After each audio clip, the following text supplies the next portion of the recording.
नमस्कार साथियों, कैसे हो आप? मस्त होंगे, जबरदस्त होंगे। रोजाना रात्रि 8 बजे आपका जीके का डोज मिलने वाला है। यानी जीके के रामबाण प्रश्न लेकर आया हूं आपके सामने। और ये प्रश्न सिर्फ एग्जाम में छपने वाले हैं। सीधे सीधे होमगार्ड की जो भर्ती है दिल्ली वाली, उसमें छपने वाले प्रश्न है। और भी प्रतियोगिताओं की परीक्षाओं की तैयारी कर रहे हैं तो भी ये प्रश्न आपके लिए बहुत फेथफुल है। क्योंकि जैसे कोई एसएससी की कर रहा है, रेलवे की कर रहा है और पुलिस की कर रहा है, तो इनके लिए अच्छे सवाल है हो सकता है। मगर स्पेशल हमने दिल्ली होमगार्ड के लिए बैच चलाए। जीके के रामबाण प्रश्न 25% मिलेंगे आपको। और इनको देखोगे तो 100% सिलेक्शन होगा। पहली क्लास है रात्रि 8 बजे और रोजाना, ध्यान रखना, रोजाना रात्रि 8 बजे इसी यूट्यूब चैनल पर यह क्लास। और रोजाना रोजाना 9 बजे रात्रि जीके। और जीके कहां का वाला? दिल्ली वाला जीके रात्रि 9 बजे, दिल्ली वाला जीके। और इंडियन जीके रात्रि 8 बजे। ये दोनों क्लासें आपको नियमित रूप से मिलती रहेगी, तो इन क्लासों को भरपूर फायदा उठाइए। पहला प्रश्न आपकी स्क्रीन पर आ चुका है। उस प्रश्न को आप करने का प्रयास कीजिए कि भरत नाम की उत्पत्ति का संबंध प्राचीन काल के किस प्रतापी राजा से हुआ है? कौन सा प्राचीन काल का प्रतापी शासक था जिसके नाम पर भारत का नाम भारत पड़ा है? तो आप सभी को पता होगा, भारत को पूर्व में भारत को पूर्व में भारत को पूर्व में अलग अलग नामों से जाना जाता, जैसे आर्यावर्त। आर्यावर्त के नाम से भी जाना जाता था इसे। आप सब जम्बूद्वीप, जम्बू द्वीप, जम्बू द्वीप के नाम से भी हिंदुकुश, हिंदू कुश के रूप में भी जाना जाता था इसे। यानी ये इसके प्राचीन नाम है। किसके? भारत के। इसको हिंदुस्तान भी कहा गया।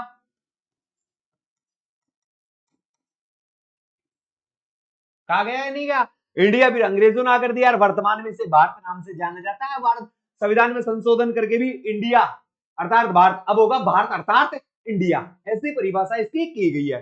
तो देखो, वो प्रतापी शासक कौन था? भरत। कौन? भरत चक्रवर्ती के नाम पर भारत का नाम क्या पड़ा? भारत पड़ा। अब देखो, ये जो मनु का वंशज है, मनु का वंशज है कौन? ये भरत मनु का वंशज है। और ऋषभ देव चक्रवर्ती का ये पुत्र है। ऋषभ देव चक्रवर्ती थे, उनका ये पुत्र है कौन? भरत। आपने महाराणा प्रताप को सुना होगा। महाराणा प्रताप का बचपन का नाम क्या था? कीका। कीका है। किसके समकालीन थे? किसके समकालीन थे भाई साहब? अकबर के। अपने जीवन पर्यंत इन्होंने अकबर की अधीनता स्वीकार नहीं की। जो इनका जन्म होता है वो कब हुआ था? इनका जन्म 9 मई 9 मई 1540। जबकि मृत्यु मृत्यु कब होती है? आप सभी को याद होगा इसकी मृत्यु। हाँ, क्या कह रहा है? अच्छा अच्छा, मृत्यु 19 जनवरी 1597 में इनकी क्या होती है? मृत्यु होती है। ये है। अशोक को जानते ही हो, कलिंग युद्ध। कलिंग युद्ध के लिए प्रसिद्ध है अशोक महान का नाम से। मौर्य वंश का प्रथम शासक, मौर्य वंश का प्रथम शासक गुरु चाणक्य। इनके गुरु कौन थे? चाणक्य है। और इसके गुरु का नाम भी, इसके गुरु थे ना, इसके गुरु भी एक ही थे दोनों के। कौन थे? इसके गुरु भी चाणक्य थे, इनके गुरु भी चाणक्य थे। तो आपके जो प्रश्न का उत्तर देना था वो कौन था? भरत के नाम पर क्या पड़ा? भारत का नाम हुआ, इससे भारत के नाम की उत्पत्ति हुई। पहला प्रश्न कंप्लीट है मेरे हिसाब से। दूसरे प्रश्न में चलते हैं। दूसरा प्रश्न क्या है? भारत का सबसे बड़ा शहर कौन सा है? बड़ा शहर देखो, एक तो होता है जनसंख्या से, जनसंख्या से, और एक होता है वैसा क्षेत्रफल से। क्षेत्रफल, अगर जनसंख्या की बात करें तो भारत का सबसे बड़ा शहर कौन सा है भाई? मुंबई है। भारत का सबसे बड़ा शहर कौन सा है? मुंबई है। मुंबई के बाद कौन सा आता है भाई साहब? दिल्ली आता है। मुंबई के बाद कौन सा आता है? दिल्ली आता है। दिल्ली के बाद कौन सा आता है? बेंगलुरु। और बेंगलुरु के बाद में कौन सा आता है? चेन्नई। और फिर आता है कोलकाता। ये जनसंख्या के अनुसार। तो भारत का सबसे बड़ा शहर कौन सा है? मुंबई है। अगर क्षेत्रफल में देखें, अगर क्षेत्रफल में देखोगे तो सबसे बड़ा कौन सा आएगा? दिल्ली आएगा। सबसे बड़ा कौन सा आएगा? दिल्ली। फिर कौन सा आएगा? बेंगलुरु। फिर कौन सा आएगा? विशाखापत्तनम। विशाखापत्तनम। फिर हैदराबाद।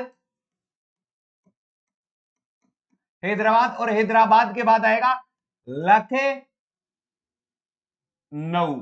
ये क्षेत्रफल के अनुसार ये जनसंख्या। सबसे बड़ा बंबई, फिर दूसरा दिल्ली, तीसरा बेंगलोर, चौथा चेन्नई और पांचवा कोलकाता। ये 2011 की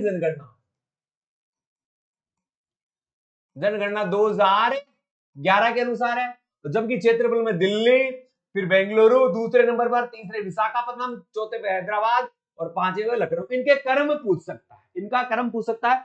तो सबसे बड़ा शहर कौन सा है? मुंबई शहर सबसे बड़ा है जनसंख्या के अनुसार। अगर क्षेत्रफल के अनुसार पूछे तो आपको दिल्ली कर देना है। कंप्लीट है बात? अरे बात समझ में आ रही है नहीं आ रही है? बात समझ में आ रही है तो वीडियो को शेयर करें, चैनल को सब्सक्राइब कर लें। चैनल को सब्सक्राइब कर लें, नियमित रूप से क्लासें आपको यहां मिलती रहेगी। भारत का सबसे बड़ा राज्य कौन सा है? सबसे बड़ा राज्य कौन सा है? भारत का सबसे बड़ा राज्य कौन सा है भाई साहब? आप सभी को पता होगा। अरे भारत का सबसे बड़ा राज्य कौन सा है? राजस्थान। कौन सा है? राजस्थान। क्षेत्रफल के अनुसार, क्षेत्रफल के अनुसार सबसे बड़ा राज्य कौन सा है? राजस्थान। और जनसंख्या में, जनसंख्या में कौन सा है? उत्तर प्रदेश। तो 5 क्षेत्रफल की दृष्टि से, क्षेत्रफल की दृष्टि से 5 बड़े राज्य, क्षेत्रफल की दृष्टि से 5 सबसे बड़े राज्य। तो सबसे बड़ा कौन सा है? राजस्थान। कौन सा सबसे बड़ा राज्य कौन सा है? राजस्थान है। फिर उसके बाद दूसरे नंबर पर जो आता है दोस्तों, वो मध्य प्रदेश आता है। मध्य प्रदेश आता है। फिर मध्य प्रदेश के बाद में कौन सा आता है? तीसरा महाराष्ट्र। महाराष्ट्र बोलते हैं, महाराष्ट्र बोलते हैं, महाराष्ट्र। MH लिख देता हूं, महाराष्ट्र। चौथा जो सबसे बड़ा राज्य आता है वो यूपी उत्तर प्रदेश। और पांचवा जो सबसे बड़ा राज्य आता है गुजरात। ये तो वैसा आप क्षेत्रफल के अनुसार। अगर आप जनसंख्या में भी देखना चाहते हैं, किसमें? जनसंख्या में, जनसंख्या। तो जनसंख्या सबसे ज्यादा किसकी है? यूपी की है। उत्तर प्रदेश की जनसंख्या सबसे ज्यादा है। फिर उसके बाद महाराष्ट्र की है। फिर उसके बाद बिहार की। उसके बाद कौन किसका नंबर आता है? बिहार का। फिर वेस्ट बंगाल का नंबर आता है और उसके बाद मध्य प्रदेश का नंबर आता है। ये जनसंख्या में है और ये क्षेत्रफल में है। तो आप देख सकते हैं भारत का सबसे बड़ा राज्य कौन सा है, और सबसे बड़ा राज्य कौन सा है? राजस्थान, जो क्षेत्रफल के अनुसार सबसे बड़ा राज्य है। तो ये भी आपको थोड़ा सा ध्यान रखना है कि कौन सा राज्य बड़ा है, कौन सा राज्य छोटा है, क्या किस राज्य में क्या दिया गया है, किस राज्य में क्या नहीं है। ठीक है, आगे बढ़ते हैं। भारत में कुल कितने राज्य हैं? आप सभी को पता है। वर्तमान में भारत में राज्यों की संख्या कितनी है? 28 राज्य और 8 केंद्र। 8 तो क्या है? संघ शासित प्रदेश है। और 28 क्या है? राज्य है वर्तमान में। भारत में 28 राज्य और 8 संघ शासित प्रदेश है। और 8 संघ शासित प्रदेशों में 3 संघ शासित ऐसे हैं जिनमें क्या है? विधानसभा। और जिनमें क्या है? विधानसभा। कौन कौन से हैं? दिल्ली में है, पुदुचेरी में है, पांडिचेरी या पुदुचेरी बोलते हैं, और चौथा जम्मू कश्मीर में है। इन 3 राज्यों में विधानसभा है, केंद्र शासित प्रदेशों में और में नहीं है। और भारत का सबसे बड़ा छोटे राज्य की अपन ने बात ही कर ली है। तो कितने हो गए वैसे आप? 28। भारत में वर्तमान में कितने राज्य हैं? 28 राज्य है भारत में वर्तमान में। ठीक है, भारत में वर्तमान में कितने राज्य है भाई साहब? 28 राज्य हैं। और अब मैं आपको आगे बताऊं, भारत की सबसे लंबी नदी कौन सी है? देखो, एक तो बड़ी नदी होती है, तो बड़ी नदी की बात करूं भारत की सबसे बड़ी नदी की बात करूं तो वो तो कौन सी है, ब्रह्मपुत्र है, सबसे बड़ी यानी चौड़ी नदी बोलते हैं। सबसे लंबी नदी की बात करें तो सबसे लंबी नदी गंगा नदी है, 2525 किलोमीटर, 2525 किलोमीटर गंगा नदी भारत की सबसे लंबी नदी है। गंडक नदी 814 किलोमीटर लंबी है। गोदावरी नदी 1300, कितनी है भाई साहब, 1400 है, सॉरी 1465 किलोमीटर है। और गोदावरी नदी 1465 है। ब्रह्मपुत्र आपने 2900, ब्रह्मपुत्र की लंबाई देखने तो 2900 किलोमीटर है, मगर ये चौड़ी नदी है, बड़ी नदी है। और इसके बाद जो कोसी नदी है, कोसी नदी की लंबाई 720 किलोमीटर है। तो भारत की सबसे लंबी नदी की बात करें तो गंगा नदी है, 2525 किलोमीटर है। भारत की गंगा एक बहुत ही पवित्र नदी मानी जाती है। और इसके बाद मैं आगे चलूं, भारत की सबसे चौड़ी नदी, अब देखो चौड़ी नदी का नाम आते ही कौन सी आ गई, ब्रह्मपुत्र। कौन सी नदी आ गई, ब्रह्मपुत्र भारत की सबसे चौड़ी नदी है। जबकि सबसे लंबी नदी गंगा नदी है, सबसे लंबी नदी गंगा, सबसे चौड़ी नदी ब्रह्मपुत्र नदी। ठीक है साथियों, इसी के साथ ही मैं आपको आगे बढ़ूं, भारत का सबसे ऊंची मीनार कौन सी है, सबसे ऊंची मीनार आप सबने सुना होगा। सबसे ऊंची मीनार जो कहां स्थित है, दिल्ली में। अरे कहां स्थित है, दिल्ली में।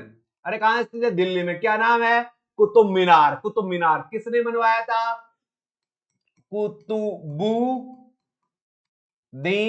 ऐबक। ऐबक ने कार्य प्रारंभ किया था, यानी संस्थापक। मगर इसे पूरा इसका दामाद था, कौन था, इल्तुतमिश ने इसको पूरा करवाया था। ये थोड़ा सा ध्यान रखना है, जो इल्तुतमिश ने इसे पूरा करवाया था।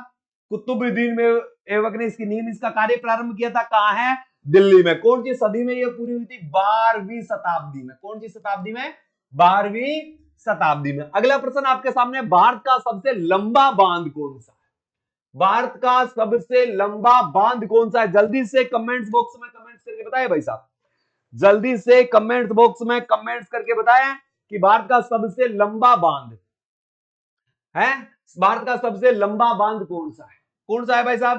अरे जल्दी से बताओ, कमेंट्स करो, कौन सा है, हीराकुंड।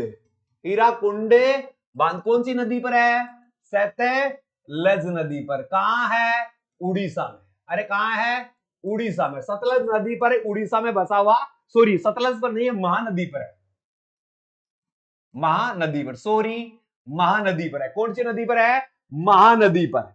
भाखड़ा नागल बांध है सतलज पर, सतलज पर कौन सा है, भाखड़ा नांगल बांध, जो कहां है, हिमाचल प्रदेश में। कहां है, हिमाचल प्रदेश में। इंदिरा सागर बांध कहां है, मध्य प्रदेश में। अरे कहां है, ये मध्य प्रदेश में है। और नागार्जुन बांध कृष्णा नदी पर है, कृष्णा नदी पर। और ये कहां है, तेलंगाना में। ये थोड़ा थोड़ा फैक्ट है, आपको ध्यान में रखना है। तो भारत का सबसे लंबा बांध कौन सा है, हीराकुंड बांध, महानदी पर, उड़ीसा में। कंप्लीट है भाई, अरे कंप्लीट है। यहां तक कोई बात, कोई डाउट, कोई संशय है तो मुझे बता दीजिए। अगला प्रश्न क्या है, भारत की सबसे लंबी सुरंग, भारत की सबसे लंबी सुरंग कौन सी है, भारत की सबसे लंबी सुरंग कौन सी है, ये बताओ। चेनानी नेसारी सुरंग 9.2 किलोमीटर, 9.2 किलोमीटर चेनानी नेसारी सुरंग, ये भारत की सबसे लंबी सुरंग है। अगले प्रश्न में चलते हैं साहब। अगला प्रश्न क्या है, भारत का सबसे ऊंची मूर्ति कौन सी है, ऊंची मूर्ति कौन सी है। तो आप सभी को पता है कहां है, गुजरात में है, गुजरात में है। किसकी है, सरदार वल्लभ भाई पटेल की, जिसे क्या कहा जाता है, भारत का लोहा पुरुष, भारत का लोहा पुरुष, भारत का लोहा पुरुष के नाम से कौन जाना है, सरदार वल्लभ भाई पटेल, जिसकी अभी एक प्रतिमा स्थापित की गई है गुजरात में।